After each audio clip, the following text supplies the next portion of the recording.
నమస్కారం. ఈరోజు మనం జాతకాన్ని పరిశీలిద్దాం. 4వ భాగంలో వృషభ లగ్నం గురించి తెలుసుకుందాం.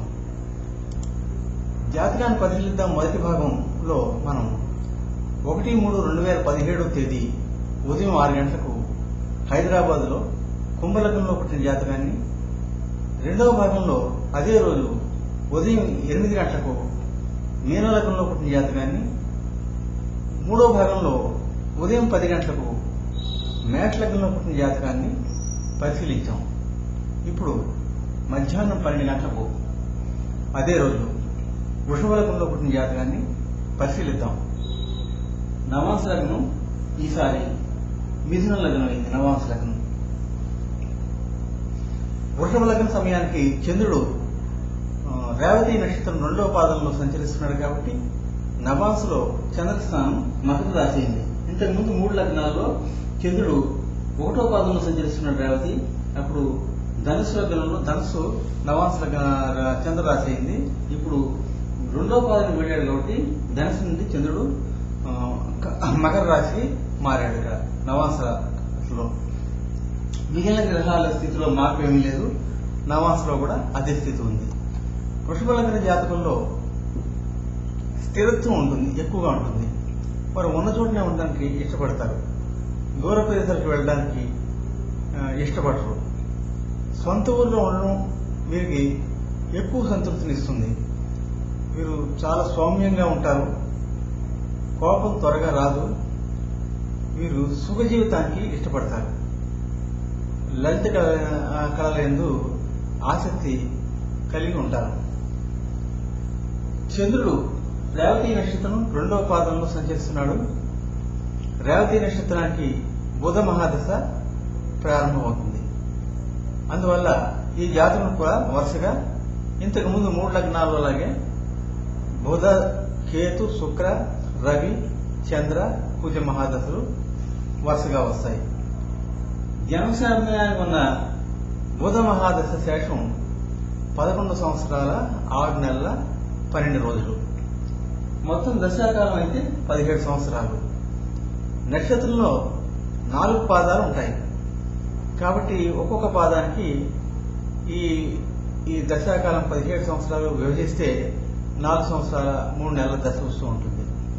జన్మ సమయానికి 2వ పాదంలో కొంత నడిచాడు కాబట్టి మిగిలిన నక్షత్ర సమయానికి దశాశేషం ఇప్పుడు మనం చెప్పుకున్నాం 11 సంవత్సరాల 6 నెలల 12 రోజులని. ఇప్పుడు మనం ఈ లగ్నానికి ఉన్న గ్రహస్థితిని పరిశీలిద్దాం. తృతీయాధిపతి చంద్రుడు 1, 2, 3 తృతీయాధిపతి చంద్రుడు పాపై తృతీయాధిపతి వచ్చింది, పాపయ్యాడు, లాభస్థానంలో ఉన్నాడు ఇక్కడ. ఇంకా అష్టమ లాభాధిపతి 7, 8 అష్టమ, ఇది లాభస్థానం. గురుడు, ఈ అష్టమ లాభాధిపతి గురుడు కూడా పాపి పంచమ శత్రుస్థానంలో ఉన్నాడు. ఇక్కడ పంచమ భావంలో ఉన్నాడు. కానీ లగ్నం నుంచి పంచమ స్థానం శత్రుస్థానం కూడా అది బుధ స్థానం, శత్రుస్థానం గురుడికి. ఆ స్థానంలో గురుడు ఉన్నాడు. పాపి అని గురుడు శత్రుస్థానంలో ఉన్నాడు. శుక్రుడు లగ్నాధిపతి మరియు షష్టాధిపతి. లగ్నాధిపతి శుక్రుడు శుభుడు అవుతాడు లగ్నాధిపతిగా. ఇతను లాభ ఉచ్చ స్థానంలో ఉన్నాడు. శుక్రుడు లాభ ఉచ్చ స్థానంలో ఉన్నాడు. నవమ దశమాధిపతి అయిన శని లగ్నానికి 9వ స్థానం, 10వ స్థానం. ఈ అధిపతి శని ఎక్కడున్నాడంటే 8వ స్థానంలో పడ్డాడు. అష్టమం కష్టస్థానం. మరి శని శుభుడై కూడా 8వ స్థానంలో ఉన్నాడు. ఇంకా 8వ స్థానంలో ఉన్న శివుడు శని ఆయుష్ను వృద్ధి చేస్తాడు. నవాంశ యందు ఇది నీచస్థానం. ఇక్కడ నవాంశలో నీచస్థానంలో ఉన్నాడు. రాశిచక్రంలో 8వ స్థానంలో ఉన్నాడు, పాపస్థానంలో. నవాంశలో నీచస్థానంలో ఉన్నాడు. అందుకని శని అనుకూలత తక్కువ కనపడుతుంది. మరి ద్వితీయ పంచమాధిపతి బుధుడు. పంచమాధిపత్యం వచ్చింది కాబట్టి బుధుడికి ద్వితీయాధిపత్యం, పంచమాధిపత్యం. ఇతను పంచమాధిపత్యం వల్ల శుభుడయ్యాడు. ఈ బుధుడు 10వ భావంలో ఉన్నాడు. చతుర్థాధిపతి రవి. చతుర్థాధిపతి రవి కూడా 1, 2, 3, 4 దీని అధిపతి రవి. ఇతను కూడా శుభుడే. ఈ శుభుడైన రవి దశమ శత్రు స్థానంలో ఉన్నాడు, దశమ భావం ఉన్నాడు. అది నవాంశలో మిత్ర స్థానంలో ఉన్నాడు. నవాంశలో రవి మిత్ర స్థానంలో ఉన్నాడు. ఇక సప్తమాధిపతి కుజుడు, సప్తమ వ్యయాధిపతి. సప్తమాధిపత్యం వల్ల శుభుడయ్యాడు కుజుడు. ఈ కుజుడు లాభస్థానం మిత్రస్థానంలో ఉన్నాడు. ఈ గురుడు మనకు పాపి అష్టమ లాభాధిపతి పాపి అయ్యాడు, మరియు మార్క గ్రహం కూడా అవుతాడు. ఈ వృషభ లగ్నానికి ప్రథమ మార్క గ్రహం, మన ముఖ్యమైన మార్క గ్రహం గురుడే ఇక్కడ వృషభ లగ్నానికి. ఈ ఇప్పుడు మనం ఈ గ్రహస్థితిలో గ్రహ దశలు ఎలా ఉంటాయో చూద్దాం. మనం చెప్పుకున్నాం కదా, బుధదశతో ప్రారంభమవుతుందని. బుధుడు శుభుడై పంచమాధిపత్యం వచ్చింది, శుభుడై దశమ స్థానంలో యోగిస్తున్నాడు. కానీ బుధుడు రవితో కలిసి ఉన్నాడు. మన జాతక చక్రం క్యాల్కులేషన్ చూస్తే రవి బుధుడు చాలా దగ్గరగా ఉన్నారు. ఇక్కడ 12 డిగ్రీల్లోగా ఉన్నారు. 12 డిగ్రీల్లోగా ఉన్నప్పుడు అస్తంగత్వం చెందడం అంటారు. రవికి ముందు కానీ వెనక కానీ 12 డిగ్రీల లోపల ఏ గ్రహాలు ఉన్నా ఆ గ్రహాలు తమ శక్తిని కోల్పోతాయి.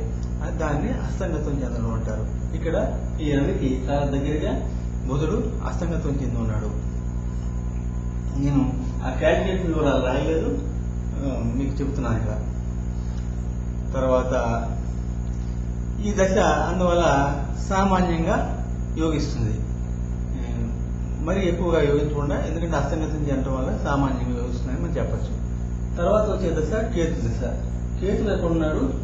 కేతు కూడా ఈ దశమ భావంలో ఉన్నాడు. దశమ భావంలో ఉన్న కేతు దశ కూడా సామాన్యంగా యోగిస్తుంది. ఈ దశలో జీవితంలో స్థిరత్వం లోపించి జాతకుడు నిరాశ నిస్పృహలకు లోనవుతాడు. కేతువే నిరాశ నిస్పృహలు కారకూడదు. అదే దశమ స్థానంలో ఉండదు. దశమం ఏంటి? అధికార స్థానం. అధికార స్థానంలో మరి కేతు ఉంటే ఆ స్థానానికి నిరాశ కలిగిస్తూ ఉంటుంది. అందువల్ల జాతకుడు నిరాశ నిస్పృహలతో కూడి ఉంటాడు. ఈ దశ ప్రారంభమయ్యే నాటికి జాతకుడికి 11 సంవత్సరాల వయసు ఉంటుంది. పెద్ద వయసు లేదు అప్పటికి, ఎందుకంటే అప్పుడే బుధ దశ 11 సంవత్సరాల చిల్లరి కంప్లీట్ అయింది. ఆ తర్వాత వెంటనే వచ్చింది ఈ కేతు దశ. అందువల్ల ఆ దశలో ఇతనికి అధికారం అని, ఏమైనా సంపాదించడంలో లోపం అని ఇలాంటివి ఉండవు కదా, చిన్నపిల్లవాడు కదా. విద్యార్థి దశలో ఉంటాడు అప్పుడు. కాబట్టి విద్య ఎందు అనాసక్తి కలిగి ఉంటాడని మనం చెప్పచ్చు. విద్య మీద ఎక్కువ ఆసక్తి చూపించకుండా, ఎందుకు చదువుతున్నామో ఏంటో అర్థం కాకుండా జీవితాన్ని వెళ్ళగొడుతున్నాం అన్న భావంతో ఉంటూ ఉంటాడు. ఇక తర్వాత వచ్చే దశ శుక్ర మహాదశ. శుక్రుడు లగ్నాధిపతి. లగ్నాధిపతిగా శుక్ర దశ యోగిస్తుంది. ఇది 18 సంవత్సరాలు ఉంటుంది. ఈ దశ 18 సంవత్సరాల వయసులో వస్తుంది. 20 సంవత్సరాలు ఉంటుంది ఈ దశ. దశాకాలం 20 సంవత్సరాలు. శుక్రుడు 11వ సంవత్సరం నుంచి 7 సంవత్సరాలు కేతు దశపోతే 18వ సంవత్సరానికి ఈ శుక్ర దశ ప్రారంభమవుతుంది. అక్కడి నుంచి 20 సంవత్సరాలు శుక్ర మహాదశ ఉంటుంది. శుక్రుడు లగ్నాధిపతిగా లాభస్థానంలో ఉన్నాడు. ఈ శుక్రుడికి ఉచ్చస్థానం కూడా. అందువల్ల ఈ దశ బాగా యోగిస్తుంది అనుకుంటూ చెప్తాం. అలాగే శుక్రుడు ఈ షష్టాధిపత్యం కూడా ఉంది. శుక్రుడికి 6వ ఆధిపత్యం, పాప స్థాన ఆధిపత్యం ఉంది. అందువల్ల పూర్తిగా యోగించడం అనేది ఉండదు. ముందర శుభస్థానం వచ్చింది, తర్వాత పాపస్థానం వచ్చింది. కాబట్టి మొదటి 10 సంవత్సరాలు చాలా బాగుంటుంది, చాలా బాగా యోగదాయకంగా ఉంటుంది. తదుపరి 6 సంవత్సరాలు కొంచెం కష్టంతో కూడుకున్న అభివృద్ధిని కలిగి ఉంటాడు. కష్టం అనిపిస్తూనే అభివృద్ధిని సాధిస్తాడు. మిగిలిన 10 సంవత్సరాలు రెండో భాగంలోకి ఈ 6వ స్థానం అప్లై అవుతుంది. కాబట్టి మనం ఆ విధంగా మొదటి 10 సంవత్సరాలు చాలా రుచిగా ఉంటాడు. తర్వాత 10 సంవత్సరాలు కొంచెం కష్టంతో కూడుకున్న అభివృద్ధిని కలిగి ఉంటాడు అని మనం చెప్పచ్చు. ఇక దీని తర్వాత రవి మహాదశ. దీని తర్వాత వచ్చేది శుక్ర మహాదశ. ఇది 6 సంవత్సరాలు ఉంటుంది.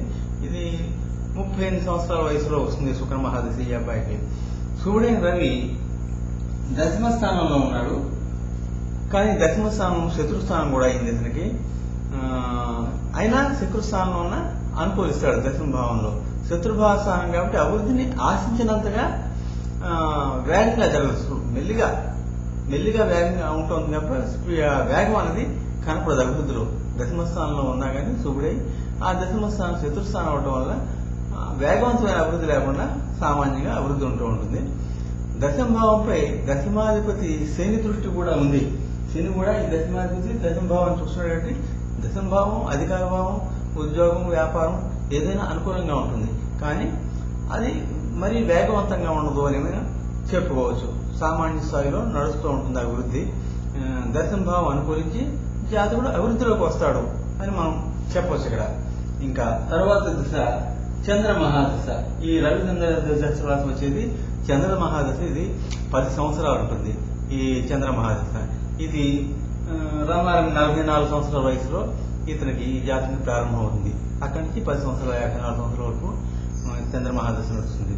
చంద్రుడు పాపి తృతీయాధిపత్యంలో రావడం వల్ల పాపయ్యాడు. పాపై లాభస్థానంలో ఉన్నాడు. ఎవరితో ఉన్నాడు? శుభుడు. కుజుడు శుభుడు, శుక్రుడు శుభుడు, 2 శుభగ్రహాలతో కలిసి ఉన్నాడు. అందువల్ల పూర్తిగా అపకారం చేస్తాడు అని మనం చెప్పలేం. లాభభావంలో ఉన్నాడు, 2 శుభగ్రహాలతో కలిసి ఉన్నాడు. శుభుల ఆధిక్యత ఉన్నందువల్ల అపకారం ఉండదు అని మనం చెప్పాలి. లాభభావంపై ఈ భావంపై గురు దృష్టి కూడా ఉంది. గురుడు సప్తమ దృష్టి కలిగి ఉన్నాడు ఈ భావాన్ని. అందువల్ల ఇది అనుకూలిస్తుందని చెప్పొచ్చు. చంద్రుడు పూర్ణచంద్రుడు కాదు. పూర్ణచంద్రుడు కాకుండా ఉన్నాడు సప్తమం శత్రుస్థానం. పూర్ణచంద్రుడు చంద్రుడు పూర్ణచంద్రుడు కాదు. ఈ సప్తమ స్థానం ఇది దీనికి గురుకి ఇది శత్రుస్థానం. శత్రుస్థానంలో ఉన్నాడు గురుడు. గురుచంద్రుల యుతి కానీ దృష్టి కానీ ఉంటే, పరస్పర దృష్టి ఉంటే అది గజ కేసరి యోగం అని మనం చెప్పుకుంటూ ఉంటాం సాధారణంగా. కానీ ఇక్కడ చంద్రుడు పాపి లాభస్థానంలో ఉన్నాడు, గురుడు శత్రుస్థానంలో ఉన్నాడు. వీళ్ళిద్దరికి పరస్పర దృష్టి ఉంది. చంద్రుడు పూర్ణచంద్రుడు కూడా కాదు. అందువల్ల అమావాస్యకి దగ్గరగా ఉన్న చంద్రుడు, అమావాస్య దాటిన తర్వాత 2-3 రోజులు జరిగిన చంద్రుడు. అందువల్ల ఇక్కడ మనం ఈ గురు దశ దీనివల్ల చంద్ర గజకేసరి యోగం ఉంటుందని మనం చెప్పలేము. దాన్ని అది ఇక్కడ వర్తించదు. గజకేసరి యోగం పూర్తిగా గజకేసరి యోగం చెప్పడానికి వీళ్ళిద్దరు దృష్టి ఉంది కదా, గురు శుక్ర చంద్రుడు అని చెప్పడానికి వీల్లేదు. చంద్రుడు రవికి దగ్గరగా ఉన్న చంద్రుడు శుభుడు కాబట్టి ఈ శుభుడు కానీ చంద్రుడు ఈ శత్రుస్థానంలో ఉన్న గురుడు పరస్పర దృష్టి యోగించదు ఇక్కడ. అలాగే ఈ దశ సామాన్యంగా యోగిస్తుంది. చంద్ర మహాదశలో శుక్ర కుజ అంతర్దశలు అనారోగ్యాన్ని కలిగిస్తాయి. చంద్ర మహాదశలో గురువు దశ అంతర్దశ అనారోగ్యం కలిగిస్తుంది. గురుడు మారకుడు. మారకుడు ఈ చంద్ర మహాదశలో మారకుడు అంతర్దశ వచ్చినప్పుడు కొంత అనారోగ్యం కలిగిస్తుంది. అలాగే కుజ చంద్ర మహాదశలో శుక్ర కుజ అంతర్దశలు కూడా అనారోగ్యాన్ని కలిగిస్తాయి. ఎందుకంటే ఈ శుక్రుడు షష్టాధిపత్యం ఉంది, ఈ కుజునికి వ్యయాధిపత్యం ఉంది. ఈ షష్ఠ వ్యయాధిపతులు ఈ తృతీయాధిపతితో కలిసినప్పుడు కూడా అనారోగ్యాన్ని కలిగిస్తారు. కాబట్టి శుక్ర కుజ అంతర్దశలు కూడా ఈ చంద్ర మహాదశలో అనారోగ్యాన్ని కలిగిస్తాయని మనం చెప్పచ్చు. ఇక కుజ మహాదశ ఎలా ఉంటుంది? దీని తర్వాత వచ్చేది చంద్ర మహాదశ తర్వాత వచ్చేది కుజ మహాదశ. కుజుడు శుభుడయ్యాడు, లాభస్థానంలో ఉన్నాడు, బాగానే ఉంది. ఈ దశ 54 సంవత్సరాల వయసులో వస్తుంది. దశాకాలం చాలా తక్కువ, 7 సంవత్సరాలు మాత్రమే. చంద్రదశ కన్నా తక్కువగా ఉంటుంది. రవి దశ 6 సంవత్సరాలు, చంద్రదశ 10 సంవత్సరాలు, ఈ కుజ దశ 7 సంవత్సరాలు. ఈ శుభుడైన కుజుడు లాభస్థానంలో ఉండి అనుకూలిస్తాడు, యోగిస్తాడని మనం చెప్పచ్చు. కుజ మహాదశలో గురు అంతర్దశ అనారోగ్యాన్ని కలిగిస్తుంది. ఎందుకు కలిగిస్తుంది? ఈ కుజుడు వ్యాధిపతి, గురుడు అష్టమాధిపతి, పైగా మారకుడు. ఈ మారకుడు గురుడు కుజుడు చూస్తున్నాడు కాబట్టి కుజ మహాదశలో గురు అంతర్దశ అనారోగ్యాన్ని కలిగిస్తుంది అని మనం చెప్పచ్చు. వ్యాధిపతి కుజుడు, అష్టమాధిపతి గురుడు, పైగా మారకుడు, వీళ్ళ పరస్పర దృష్టి ఖచ్చితంగా అనారోగ్యం ఉంటుంది. ఆ సమయంలో తగిన జపాలు చేయించుకోవాల్సిన అవసరం ఉంటుంది. ఇక్కడ జన్మలగ్నం నుంచి ఒకసారి పరిశీలిద్దాం మనం. జన్మలగ్నం వృషభ లగ్నం. లగ్నాధిపతి శుక్రుడు, లాభస్థానంలో ఉచ్చ స్థానం బయట తిరిగేది ఆయన శుక్రుడికి, అక్కడ యోగిస్తున్నాడు. శుక్రుడు నవాంశలో కూడా మిత్రస్థానంలోనే ఉన్నాడు. ఇక్కడ కూడా నవాంశలో కూడా మిత్రస్థానంలో ఉన్నాడు. అన్ని విధాలా అనుకూలిస్తున్నాడు. లగ్న భావం పైగా ఈ లగ్న భావం పైన గురు దృష్టి ఉంది. 7, 8, 9 నవమ దృష్టి, గురు దృష్టి లగ్న భావంపై ఉంది. ఆ విధంగా కూడా గురుడు శత్రుస్థానంలో ఉన్నా కానీ గురు దృష్టి మంచిదే. ఈ జాతకం అభివృద్ధి చెందుతుంది అన్ని విధాలా అని చెప్పవచ్చు. లగ్నాధిపతి ఉచ్చలో ఉన్నాడు, నవాంశలో మిత్రస్థానంలో ఉన్నాడు, లగ్న భావంపై గురు దృష్టి ఉంది. అన్ని విధాలా ఈ జాతకం అభివృద్ధి చెందుతుంది, పర్వాలేదు అని మనం చెప్పచ్చు. ఇంకా ద్వితీయ భావం తీసుకొస్తే ద్వితీయ భావాధిపతి బుధుడు. ఇది ధనస్థానం, వాక్కు ఇవన్నీ చెప్పచ్చు మనం. ద్వితీయాధిపతి బుధుడు మిత్రస్థానంలోని సమస్థానం, బుధుడికి సమస్థానం, ఇది సమస్థానంలో ఉన్నాడు, అనుకూలిస్తాడు. భావకారకుడు ద్వితీయ భావానికి కారకుడు రవి, ద్వితీయ భావానికి కారకుడు గురుడు. ఈ గురుడు శత్రుస్థానంలో ఉన్నాడు, భావకారకుడుగా శత్రుస్థానంలో ఉన్నాడు. ద్వితీయ భావంపై వ్యయాధిపతి అయిన కుజ దృష్టి ఉంది. ద్వితీయ ధనభావం అనుకున్నాం. ధనభావ కారకుడు గురుడు శత్రుస్థానంలో ఉన్నాడు. వ్యయాధిపతి కుజుడు ఈ గురుడిని చూస్తున్నాడు, ఈ భావకారకుడిని చూస్తున్నాడు. అంటే ధన సంపాదన బాగానే ఉంటుంది, ఎందుకంటే ద్వితీయాధిపతి దశమ స్థానంలో ఉన్నాడు, బాగానే ఉంది. ఉద్యోగ వ్యాపారాల ద్వారా ఎలాగైనా సంపాదించగలడు. కాకపోతే భావకారకుడు నీటిలో పడ్డాడు అంటే ధనం దగ్గర ఉండకపోవడం అనేది జరుగుతూ ఉంటుంది, అనుభవంలోకి సంతృప్తి అనేది కలగకపోవడం జరుగుతూ ఉంటుంది. అలాగే ఆ భావకారకుడిపై ఈ వ్యయాధిపతి దృష్టి ఈ ద్వితీయం మీద ఉంది, ద్వితీయం మీద చతుర్థ ఉంది, ఈ సప్తం మీద సప్తం దృష్టి ఉంది. ఈ రెండు దృష్టిలు కుజుడికి వ్యయాధిపతి దృష్టి ఉన్నాయి కాబట్టి ఖర్చు అధికంగా చేస్తాడు జాతకుడు అని మనం చెప్పచ్చు. ఇటువంటి జాతకులు వ్యాపారంలో రాణిస్తారు, వ్యాపారానికి బాగుంటుంది వీళ్ళకి. వ్యాపారం అన్నది నిత్యం డబ్బు రావడం పోవడం, ఏదో రకంగా మళ్ళీ ఖర్చు పెట్టి కొత్త సరుకు కొనాలి కదా, ఈ విధంగా రావడం పోవడం అనేది వ్యాపారంలో జరుగుతూ ఉంటుంది. దశమాధిపతి అయిన శని అష్టమూతుడు అయ్యాడుగా. ఈ దశమాధిపతి శని అష్టమ స్థానంలో పడ్డాడు అంటే దశమ భావం అనుకూలించట్లేదు. దశమ భావంలో మనం ముఖ్యంగా చూస్తే ఉద్యోగం అనుకూలించదు, ఉద్యోగం విషయంలో ఇబ్బంది ఉంది అని మనం చెప్పచ్చు. నవమ దశమాది భావాలకు లోపం ఏర్పడుతుంది దీనివల్ల. నవమ దశమాధిపతి అష్టమంలో ఉన్నాడు, నవమాధిపతి కూడా శని కాబట్టి అష్టమంలో ఉన్నాడు. నవమం ఏమిటి? గౌరవం, ఉన్నతమైన జీవితం. దశమం అధికారం. ఈ రెండు అనుకూలించవు, అధికారంగా మాట్లాడితే పని జరగదు. అందువల్ల ఈ రెండు ఉద్యోగ భావంలో ఉంటాయి కాబట్టి ఆ ఉద్యోగం అనుకూలించగలుగుతుంది కానీ మనం చెప్పవచ్చు ఇక్కడ. ఇదే వ్యాపారం అయితే ఈ రెండు విషయాలకు ప్రాధాన్యత ఉండదు. వారు వ్యాపారస్తులు అధికారానికి కానీ గౌరవానికి కానీ ప్రాధాన్యత ఇవ్వరు. సరుకు కొంటున్నామా, తిరిగి సొమ్ము చేసుకుంటున్నామా అన్న వాటినే అదే ధ్యాస కలిగి ఉంటారు వాళ్ళు. మనం కొంటున్నాం, తిరిగి అమ్ముతున్నాం, మళ్ళీ కొంటున్నాం, తిరిగి అమ్ముతున్నాం. ఇక్కడ లాభ నష్టాలు ఒకటే లెక్క వేసుకుంటూ ఉంటారు. గౌరవానికి అధికారానికి ప్రాధాన్యత. లాభాన్ని ఆశించి ఎక్కువ సరుకును నిల్వ చేసుకోవడం అన్నది కూడా ఒక ఆలోచన ఉంటుంది ఇందులో.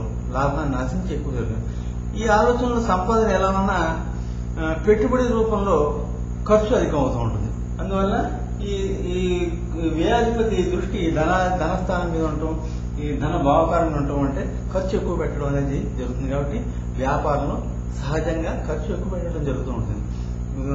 రేపటి కోసం ఎక్కువ స్టాక్ నిల్వ చేసుకుని వ్యాపారస్తుడు ఉంటాడు కాబట్టి ఆ స్థితిలో ఉంటాడు కాబట్టి ఇది వ్యాపారానికి అనుకూలమైన జాతం అని మనం చెప్పుకోవచ్చు. ఈ ఆలోచన సంపాదన ఎలా ఉన్నా కానీ పెట్టుబడి రూపంలో ఖర్చు అధికంగా పెట్టవలసిందే ఇతను. అందువల్ల ఈ వ్యయాధిపతి దృష్టి కూడా అతను వ్యాపార పరంగా అనుకూలిస్తుంది. అది ఇక తర్వాత తృతీయ భావాన్ని పరిశీలిస్తే తృతీయం మనం ఏం చెప్పుకుంటూ ఉంటాం? జన సహకారం, పరాక్రమం అని చెప్పుకుంటూ ఉంటాం. తృతీయాధిపతి చంద్రుడు లాభస్థానంలో ఉన్నాడు, అనుకూలంగా ఉన్నాడు. జాతకుడు స్వశక్తితో అభివృద్ధి చెందుతాడు. తృతీయాధిపతి లాభస్థానంలో ఉంటే జాతకుడు స్వశక్తితో అభివృద్ధి చెందుతాడని ఒక సూత్రం. సేవా తత్పరత కలిగి ఉంటాడు, 10 మంది సేవ చేయాలని. ఈ సేవా తత్పరత, స్వయం శక్తితో అభివృద్ధి చేయడం అన్నీ ఎక్కడుంటాయి? వ్యాపారంలో ఉంటాయి. స్వయం శక్తితో అభివృద్ధి చేయడం, సేవా తత్పరత. మరొకరికి సేవ చేస్తే కదా అతనికి లాభం వచ్చేది. ఈ రెండు అక్కడ ఉంటాయి. బంధువులు గౌరవిస్తారు. తన మాట చెల్లాలనే పట్టుదల అధికంగా కలిగి ఉంటూ ఉంటాడు. తను ఏదో రేటు చెప్తాడు, ఆ రేటుకి ఇంతే, ఇది ఇంతే అన్న మాట్లాడే తత్వం కూడా కలిగి ఉంటాడు ఇతను. తృతీయ భావకారకుడు ఎవరు? తృతీయ భావానికి కుజుడు. ఈ కుజుడు మిత్రస్థానంలో అనుకూలంగా ఉన్నాడు. బంధుమిత్ర సహకారం ఈ జాతకం ఉంటుంది. అన్ని విధాలుగా అభివృద్ధిలోకి వస్తాడని మనం తృతీయ భావం ద్వారా గ్రహించగలం. ఇక చతుర్థాధిపతి. ఈ చతుర్థ స్థానం సౌఖ్య స్థానంగా చూసుకుంటాం. చతుర్థాధిపతి రవి శుభుడయ్యాడు. లాభస్థానం దశమ స్థానంలో ఉన్నాడు. శుభుడై దశమ స్థానంలో ఉన్నాడు ఈ రవి. చూసి దశమ స్థానంలో ఉండి ఈ మళ్ళీ చతుర్థాన్ని దృష్టి కలిగి ఉన్నాడు, సప్తమ దృష్టి కలిగి ఉన్నాడు. చతుర్థాధిపతి దశమ స్థానంలో ఉండి చతుర్థంపై సప్తమ దృష్టి కలిగి ఉన్నాడు. అందువల్ల స్వస్థానాన్ని చూసుకుంటున్నాడు కాబట్టి జాతకుడు సౌఖ్యవంతమైన జీవితాన్ని గడుపుతాడు అని మనం చెప్పాం. పైగా చతుర్థ భావకారుడు సౌఖ్యానికి భావకారుడు బుధుడు. ఆ బుధుడు సంస్థానంలో అనుకూలంగా ఉన్నాడు. అందువల్ల ఈ విధంగా సౌఖ్యమైన జీవితాన్ని గడుపుతాడు జాతకుడు అని చెప్తాం. కానీ చతుర్థ భావంలో ఇక్కడ రాహు ఉన్నాడు జాతకరీత్యా. ఈ రాహు దోషాన్ని కలిగి ఉంటాడు. చతుర్థ భావంలో రాహు దోషాన్ని ఇస్తాడు. జాతకుడు స్వగృహాన్ని సౌఖ్యాన్ని కలిగి ఉండడం చెప్తారు. మరొక రకంగా స్వగృహ సౌఖ్యాన్ని అనుభవించలేడు అని మనం చెప్పొచ్చు ఇక్కడ. ఎందువల్లంటే కొన్ని జాతకాల్లో స్వగృహం ఉన్నవాళ్ళు కూడా ఉన్నారు. స్వగృహం ఉండదు అని చెప్పలేం, కానీ స్వగృహం ఉన్నవాళ్ళు ఉన్నారు. స్వగృహం ఉన్నట్లయితే ఆ ఇంట్లో నివసించడం జరగదు. మరొక చోటకి ఉద్యోగ రీత్యా ఎక్కడికైనా ట్రాన్స్ఫర్ వెళ్ళిపోవడం, ఆ ఇల్లు అద్దెకోవడం, మరొక చోట అద్దె ఉండడం, ఇలాంటివి జరుగుతూ ఉంటాయి. పెద్దలు ఇచ్చే ఆస్తి పల్లెటూళ్ళలో ఉంటూ ఉంటాయి. మరి ఇతను జాతకుడు ఉద్యోగ రీత్యా ఏ సిటీలో ఉన్నప్పుడు ఆ స్థిరాస్తులు ఎందుకు పనికిరావు కదా, పేరుకి నామమాత్రంగా ఉంటాయి, తను అనుభవించలేడు, వాటి దూరంగానే ఉంటూ ఉంటాడు. అందులో ఆ ఏళ్లలో తను ఉండడం జరగదు. పెద్దలు ఇచ్చిన ఊళ్ళో అబ్బాయి సిటీలో ఉండి కూడా ఒక్కోసారి సొంత ఇల్లు కలిగిన వాళ్ళు సిటీలో కలిగి ఉన్నవాళ్ళు కూడా ఉంటారు. కానీ ఉద్యోగ రీత్యా వారికి ఆ ఉద్యోగం చేసే ప్రాంతానికి దగ్గరగా ఉండక అది అద్దెకి ఇచ్చి వేరే ఇంకో ఇంట్లో తను అద్దె ఉండడం అనేది కూడా జరుగుతూ ఉంటుంది. ఇలాంటి విషయాల్లో ట్రాన్స్ఫర్ వచ్చి మరో ఊరు వెళ్ళిపోవడం, లేకపోతే ఒక ఊళ్ళో ఇల్లు కట్టుకున్నాక ఆ ఊరు ట్రాన్స్ఫర్ వచ్చి మరో చోట వెళ్ళడం కూడా జరుగుతూ ఉంటుంది. ఈ విధంగా మా గురువు గారు అయితే ఓ మాట చెప్తారు. చతుర్థంలో రాహు ఉన్న జాతకులు సొంత ఇల్లు కలిగి ఆ ఇంట్లో నివాసం ఉన్నట్లయితే ఆ ఇంట్లో పిశాచాలు సంచరిస్తాయి అంటారు. అంటే అది పిశాచ గ్రహం అవుతుంది. నిజంగా ఆ జాతకుడు ఆ ఇంట్లో ఉంటే కొన్ని పిశాచ గ్రహస్థితి వల్ల కూడా కొంత బాధపడే అవకాశం ఉంది. అందువల్ల అలా ఉండటం జరగదు, సాధారణంగా జరగదు. ఒకవేళ ఉంటే అది పిశాచ గ్రహం ఉంటుంది అని చెబుతారు. ఈ కారణాల దృష్ట్యా జాతకుడు అనుభవంలో స్వగృహాన్ని సౌఖ్యాన్ని కోల్పోతాడు అని మనం చెప్పొచ్చు. స్వగృహం ఉండొచ్చు, ఉండకపోవచ్చు. ఉండకపోతే అసలు స్వగృహ సౌఖ్యం లేదు. ఉండి వేరే చోట ఉన్నప్పుడు కూడా స్వగృహ సౌఖ్యాన్ని పోగొట్టుకున్నట్టే మనం చెప్పవలసి ఉంటుంది. చతుర్థ భావకారకుడు కుజుడు, చతుర్థ భావకానికి స్థిరాస్తులకు భావకారకుడు, ఆ కుజుడు మిత్ర స్థానంలో యోగిస్తున్నాడు కాబట్టి ఇతని స్థిరాస్తులు ఉంటాయి. కానీ వాటి దూరంగా ఉండి తను అనుభవించలేకపోవడం, దాన్ని ఏ అదునుకో ఇచ్చి తిప్పుకోవడం, ఇలాంటివి జరుగుతూ ఉంటాయి. అలాంటివి కూడా ఉంటూ ఉంటాయి. ఇక నెక్స్ట్ తర్వాత చతుర్థంలో మాతృస్థానం కూడా చెప్పుకుంటాము. చతుర్థం మాతృకారకుడు. పగలు పుట్టిన వారికి శుక్రుడు, రాత్రి పుట్టిన వారికి చంద్రుడు. ఇక్కడ ఉదయం 12 గంటలకు పుట్టినట్టు చెబుతున్నాం కదా మనం, అంటే పగలు పుట్టాడు కాబట్టి శుక్రుడు. ఈ మాతృకారకుడు ఉచ్చ స్థానంలో ఉన్నాడు. చతుర్థాధిపతి అనుకూలంగా ఉంది. చతుర్థాధిపతి రవి దశమ స్థానంలో ఉన్నాడు. భావకారకుడు ఉచ్చ స్థానంలో ఉన్నాడు. అందువల్ల చతుర్థాధిపతి చతుర్థ భావంపై దృష్టి కలిగి ఉన్నాడు కూడా. ఈ రవి చతుర్థ భావంపై దృష్టి కలిగి ఉన్నాడు కాబట్టి తల్లితో అనుబంధం బాగుంటుంది. చతుర్థ భావకారకుడు ఉచ్చలో ఉన్నాడు, చతుర్థాధిపతి దశమంలో ఉండి చతుర్థ భావంపై దృష్టి కలిగి ఉన్నాడు. ఈ కారణంగా తల్లితో అనుబంధం ఉంటుంది అని మనం చెప్పచ్చు. ఇంకా పంచమ స్థానాన్ని పరిశీలిస్తే పంచమంలో విద్య, సంతానం ఇవన్నీ ఉంటాయి. పంచమాధిపతి బుధుడు, లగ్నానికి పంచమాధిపతి బుధుడు శుభుడయ్యాడు. శుభుడై దశమ స్థానంలో ఉన్నాడు, అనుకూలిస్తున్నాడు దశమ భావంలో. పంచమ భావకారకుడు గురుడు చతుర్థానంలో ఉన్నాడు. భావకారకులను బాగా గుర్తుపెట్టుకోవాలి. ద్వితీయానికి, పంచమానికి, నవమానికి, దశమానికి భావకారకుడు గురుడే అవుతాడు. అందువల్ల మరి తిరిగి పంచమ భావానికి భావకారకుడుగా చెప్పడం జరుగుతుంది. చతుర్థానంలో ఉన్నాడు గురుడు, భావకారకుడుగా చతుర్థానంలో ఉన్నాడు. కాబట్టి పంచమ స్థానంలో గురుడు ఉండటం, పంచమ భావకారకుడు అదే భావంలో ఉండటం కూడా దోషమే. చతుర్థానం మాట్లాడటానికి కారకో భావనాశాయి, ఏ భావకారకుడు ఆ భావంలో ఉండటం కూడా ఆ భావాన్ని నాశనం చేస్తాయి అని శాస్త్ర సూచన. అందువల్ల గురుస్థితి దోషం. ఇక్కడ ఇతనికి కామర్స్ అంటే చాలా పంచమాధిపతి బుధుడై అనుకూలమైన స్థానంలో ఉన్నాడు. కాబట్టి ఈ వ్యాపార గణాంక శాస్త్రం మీద చాలా చదివితే అభివృద్ధిలోకి వస్తాడు ఇతను. ఆ చదువు బాగా అబ్బుతుంది, ఆ దృష్టి ఆ కామర్స్ విద్యంతో రాణిస్తాడు ఇతను. భావకారకుడిని భావం అందే ఉన్నందున అది దోషం ఉందని చెప్పుకున్నాం మనం. కాబట్టి నేర్చిన విద్య ఉద్యోగానికి సహకరించదు. భావకారకుడు కారకో భావనాశాయ, అతను ఏదైతే నేను తెలుసుకున్నాడో బుధ శక్తి వల్ల ఏదైతే లభించుతుందో దానికి అది నిరుపయోగం అవుతుంది. ఉద్యోగానికి అతను చేసే చదువుకి, అది చదువుకి చేసే ఉద్యోగానికి సంబంధం లేకుండా అది అప్లికబుల్ కాదు.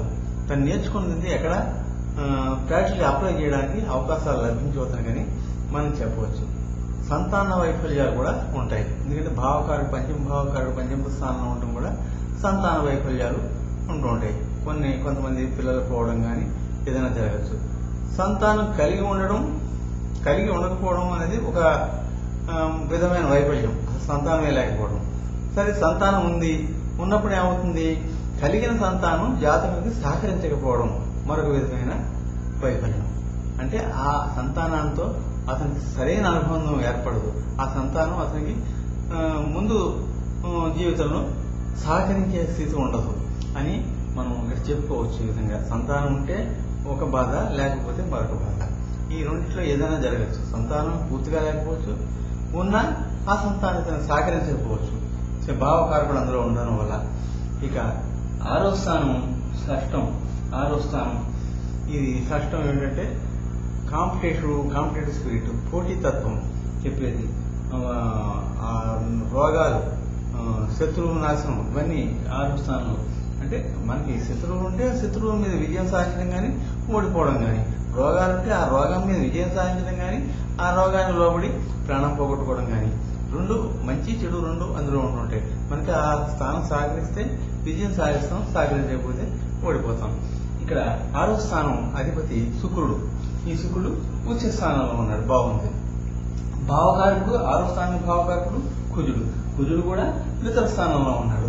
అందువల్ల జాతకుడు పోటీతత్వం అధికంగా ఉంటుంది, కాంపిటేటివ్ స్పిరిట్ ఉంది జాతకంగా.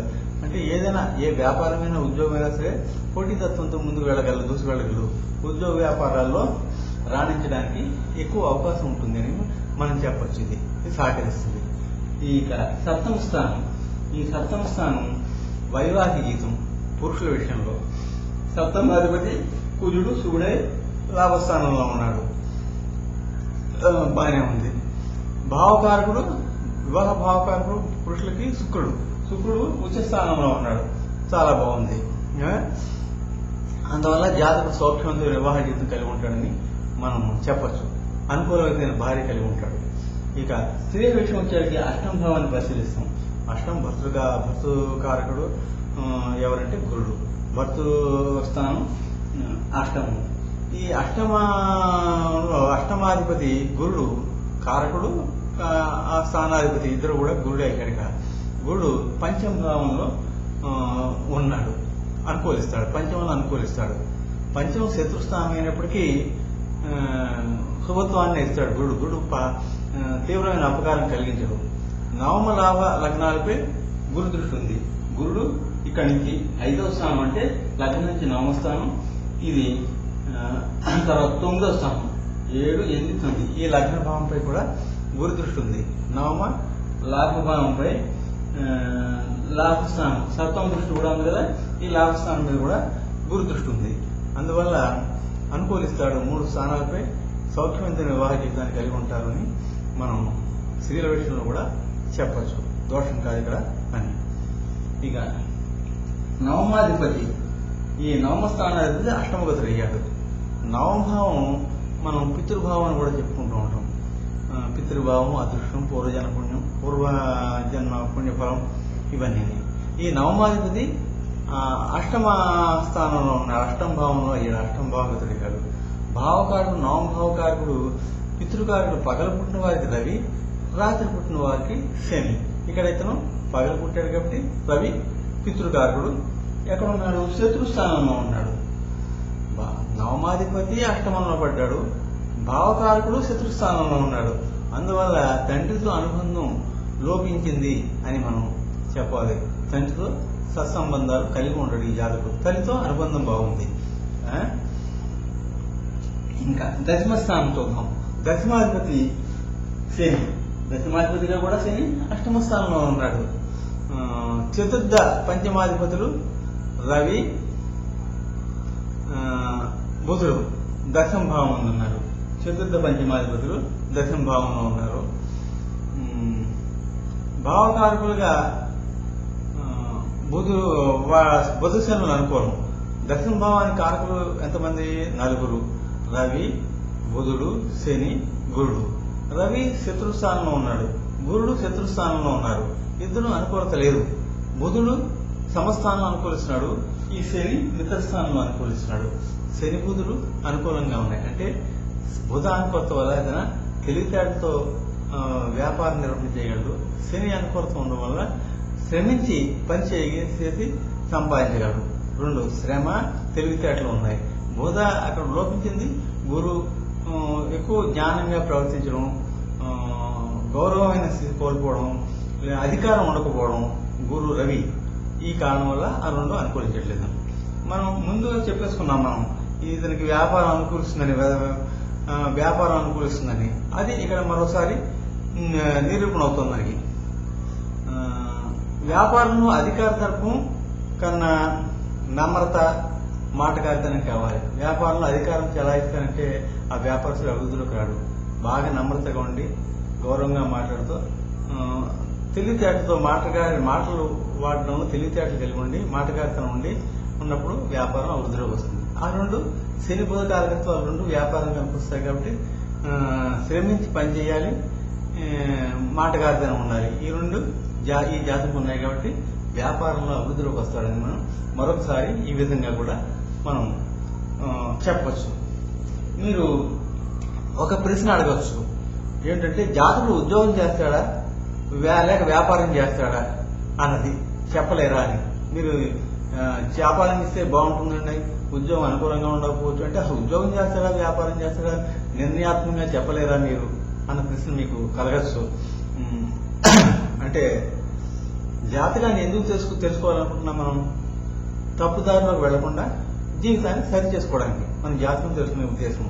కష్టాలు వచ్చినప్పుడు అవి తొలగిపోవడానికి జపాలు, పూజలు, రత్న ధారణ వంటివి మనం సూచిస్తున్నాం కదా. జాతకంలో సూచించిన కష్టాలు తొలగిపోవడానికి అవకాశం ఎలా ఉందో అదే విధంగా కొన్ని ఫలితాలు అనుభవంలోకి రాకుండా నిర్దిష్టంగా ఇది ఇంతే అని చెప్పడానికి వీలు లేనివి అయి ఉంటాయి. అవి కొన్ని ఫలితాల్లో మార్పులు వస్తూ ఉంటాయి. జాతక చక్రంలో సూచనాప్రాయమైంది జాతక చక్రం అనేది. మానసిక స్థితి బలంగా ఉన్నప్పుడు జాతక ఫలితాలు తారుమారవుతాయి. కానీ సాధారణంగా మానసిక స్థితి జాతకాన్ని అనుసరించే ఉంటుంది. దానికి వ్యతిరేక దిశలో మనిషి ఆలోచించి ధైర్యాన్ని కూడగట్టు ముందుకు వెళ్ళినప్పుడు ఆ జాతక ఫలితాలు తారుమారవుతాయి. అవి తారుమారవుతాయి కాబట్టి గ్రహ జపాలు విని మనం సూచిస్తున్నాం. ఆ గ్రహ జపాలన్నీ జరిగినప్పుడు మానసిక బలం పెరుగుతుంది జాతకునికి. అప్పుడు ఆ కష్టాలను అధిగమించి ముందుకు వెళ్ళగలుగుతాడు అని మనం చెప్పగలం. ఇక్కడ మనం సూచించింది వ్యాపారం బాగుంటుంది ఎందుకని సూచించాం. జాతకుడు కాదని ఉద్యోగం వైపు వెళ్ళాడనుకోండి, మనం ఏం చేయలేం, ఉద్యోగం కూడా వస్తుంది. కాదని మానసిక సంకల్పం బలంగా ఉంటే తప్పకుండా ఉద్యోగం వస్తుంది. కానీ ఆ ఉద్యోగంలో సౌఖ్యం లోపిస్తుంది, అంతా కష్టమే ఉంటుంది అని ఈ జాతక చక్ర గ్రహస్థితుల వల్ల మనం చెప్పగలుగుతున్నాం. వ్యాపారంలో లభించే తృప్తి ఉద్యోగంలో ఉండదు. వ్యాపారంలో ఆ నమ్రత, మా వాక్పటిమ ఆ రెండు అనుకరించి పైకి వస్తాడు అని మనం ఈ విధంగా చెప్పచ్చు. విద్యార్థులు జాతకం చూసుకుంటున్నారు ఇవాళ. ఏ మార్గంలో విద్యను ఎన్నుకుంటే అభివృద్ధి ఉంటుందో తెలుసుకునేందుకు. అదేవిధంగా ఉద్యోగమా వ్యాపారమా ఏది అనుకూలం అన్న ప్రశ్నకు ఈ జాతకానికి వ్యాపారం అనుకూలం అని మనం చెప్పచ్చు. అలా ఎవరిని నన్ను ఉద్యోగం చేయమంటారా, వ్యాపారం చేయమంటారా అని ఏ జాతకుడు అడిగినప్పుడు ఈ విధంగా పరిశీలించి అది ఏది సరైందో మనం నిర్ణయాత్మకంగా చెప్పడానికి అవకాశం ఉంటుంది. ఇంకా ఇలా అనేకమైన సూక్ష్మ విషయాలను మనం ఈ జాతక చక్రం ద్వారా పరిశీలించవచ్చు. మనకు ఒక మార్గం అన్నది తెలిస్తే దానికి అనుబంధంగా వచ్చే మార్గాలు మన ప్రయాణంలో బయటపడతాయి. విద్యార్థులుగా, జ్యోతిషాభిమానులుగా మీరు కూడా ప్రయత్నించి కొత్త విషయాలని ఈ గ్రహస్థితి నుంచి బయటకు తీసుకురావచ్చు. తదుపరి భాగంలో ఇదే రోజు మధ్యాహ్నం 2 గంటలకి మిథున లగ్నంలో పుట్టిన జాతకాన్ని పరిశీలిద్దాం. నమస్కారం.